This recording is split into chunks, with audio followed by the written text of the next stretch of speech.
զինվորականների կրթական ապահովությունները դրված իրականություն, որովհետև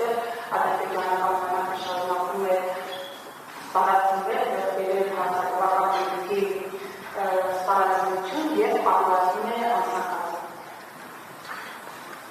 Շնորհակալություն, անկեղծ ասած չգիտեմ որտեղից է այն ինֆորմացիան, որ ինչ-որ մեկ անձնակազմ ավելացնում կամ ժամկետային զինծառայության կրճատումը չի նշանակում, որ մենք կրճատում ենք բանակը։ Ես խոսեցի, որ բանակի համադրումը շարունակվելու է պայմանագրային սկզբունքով։ Եվ սա նրա մասին է, որ մենք հետևականորեն մեր բանակը դարձնելու ենք պրոֆեսիոնալ։ Ինչ վերաբերում է զենք զինամթերք գնելուն։ Նախ ես չեմ պատրաստվում որևէ երկրի հետ, այդ թվում նաև Ադրբեջանի հետ, մրցավազքի մեջ մտնել, սա մեր կառավարության դիրքորոշումն է, բայց միևնույն ժամանակ դա չի նշանակում, որ Հայաստանի Հանրապետությունը դադարեցնելու է սպառազինության, ռազմական տեխնիկայի գնումը, բանակի արդիականությունը։ Դա այդպես չէ, եւ ես խոսեցի այն խոսուն թվերի մասին, որը դրա վառ վկայությունն են։ Ինչ վերաբերում է պլաններին,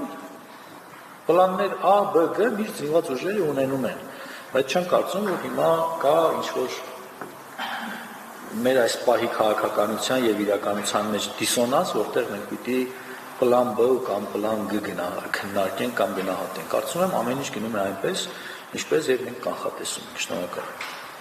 Շնորհակալություն, հաջողություն։